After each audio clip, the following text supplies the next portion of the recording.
Well, the great part about having your own podcast is you get to pump up the tyres of your own team. And so now I'm going to go fully unbiased on the fact that the Highlanders can win Super Rugby Pacific. And Joey Wheeler is the man, our southern correspondent out of Dunedin, who's going to help me do this. We're going to look at the roster. We're going to look at the draw. We're going to look at what they've got coming up. The fact they're at home pretty much, if we know, for the first 3 weeks. Maybe based in Queenstown, the odd game in Dunedin. Joey, but bottom line, it's great to have you with us. Looking forward to chatting through the course of the year on the Breakdown Pod. When you look at the Highlanders, what gives you the confidence and belief in the fact that you're almost prepared to put your hard-earned down? The Highlanders can be right there. Oh, look, it's always a tough ask for the Highlanders, right? They never go into these competitions as favourites, Goldie. When you've only got 3 All Blacks on your roster compared to the 17 or 20 that the Crusaders and Blues seem to be able to put in their teams. But I think that the confidence I have in this team is that they've built a team over the past couple of years where guys have developed nicely under Coach Tony Brown. I think of the likes of an Ethan de Groot, a Shannon Frizzell, a Falau Fakatava, Aaron Smith, obviously. And these guys are coming of age. They're coming into their best form. I think a few of those guys need to have big years for the Highlanders to succeed at the pointy end of the competition. But as always with this Highlanders side, teams, if they underestimate them at their peril. And that's when the Highlanders are at their absolute best. And I think teams will do that because you look at that pack, yeah, there's not many names, but you've got a guy like Jermaine Ainsley coming back after a serious ankle injury last year, the big tight end prop that's played it, he's been capped for the Wallabies, and he'll be looking for a massive year. And I think the loss of Ash Dixon, yes, that's massive in terms of his leadership, but I think the recruitment of Andrew Mathalao and Reece Marshall is really savvy. Here's 2 guys that have, played a lot of footy between them.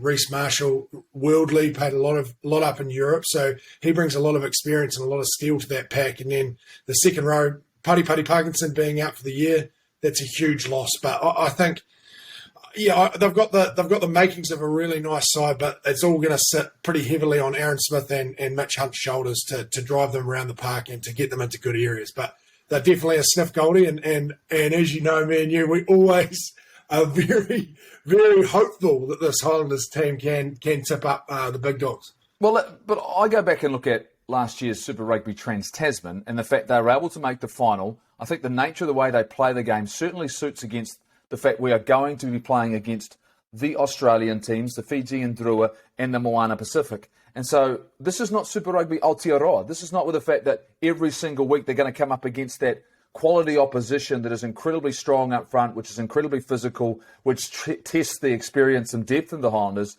You're going to get a situation where there are all these other games where they can go out and not just win, but win with bonus points. Now, you win with bonus points, all of a sudden you get some advantages, some key advantages at the pointy end of the competition, which is about getting playoff positions where you can get home games. So I like the nature of the group. One of the other reasons I like is the fact they don't have 3 All Blacks.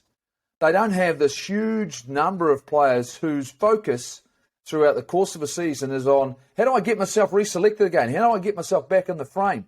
Okay, there's an element of distraction that comes with that, and also that they're not on any sort of restrictions. There's the situation where they're having to rest them for games. We've seen already that the Crusaders have lost both Richie Mo'unga and Ethan Blackadder for the first 3 games.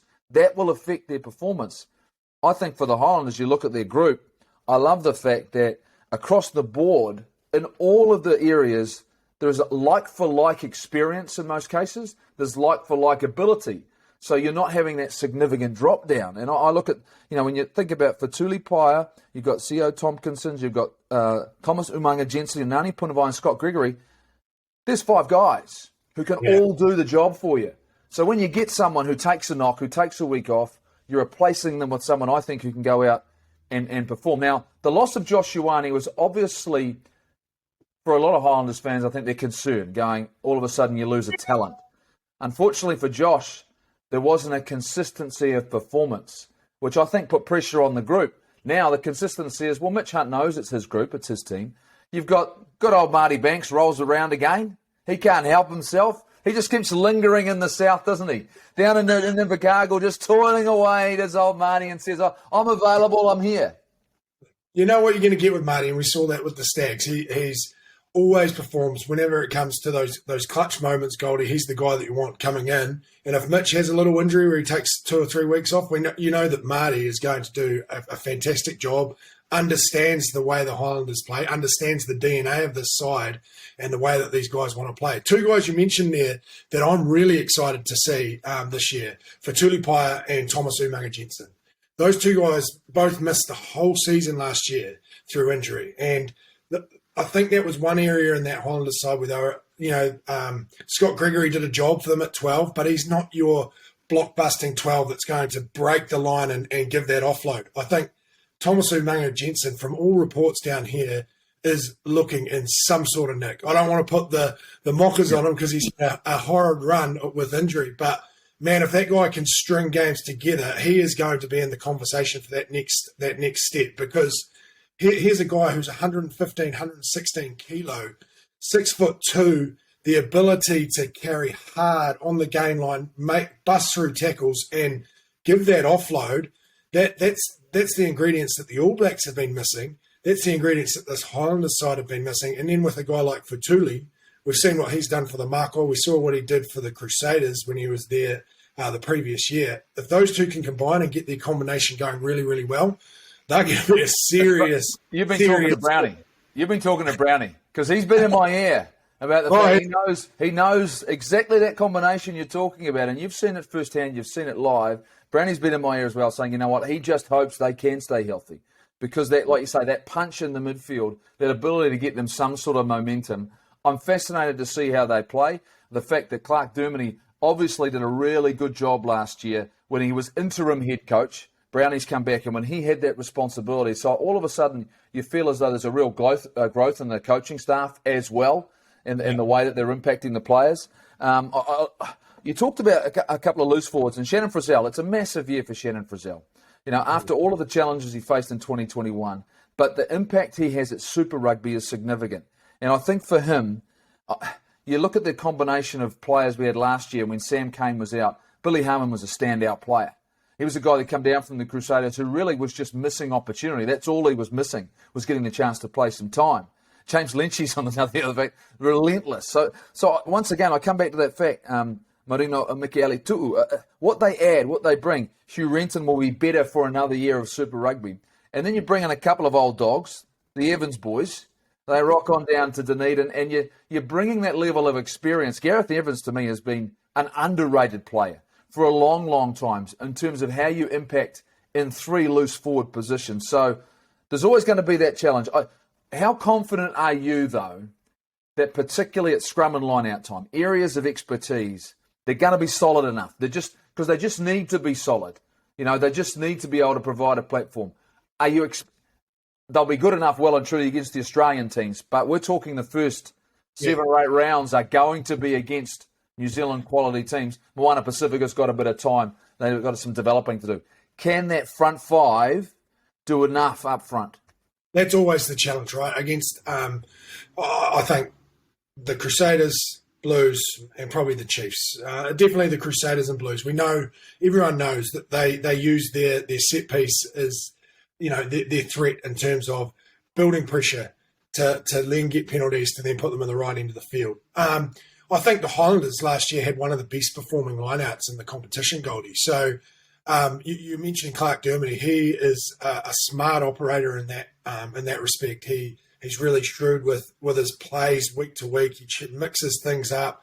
His specials in terms of their maul specials, always something different happening, different pitches to throw those teams like the Crusaders and Blues off because they are so set piece dominant. But yeah, an old wily campaigner like Gareth and Bryn, they're going to be massive to that group to make sure that set piece is operating at its peak. And I think we talked about Jermaine Ainsley earlier. He's going to be a huge part of making sure that scrum, and Ethan de Groot as well, carrying on his form that we saw him take off to make sure that their set piece does it performs well, and if not get parity, dominate. So that'll be their mindset going into these games. They want to dominate teams with their set piece, but they know that they're up against those bigger sides, and they're probably a few kilos down, but what they do technically and what they do in terms of their preparation is world class. And I know Clark puts a lot of time and energy into that. So yeah, they'll be well prepared, mate. And I think that those two guys that you alluded to, Gareth and Bryn, will be a massive part of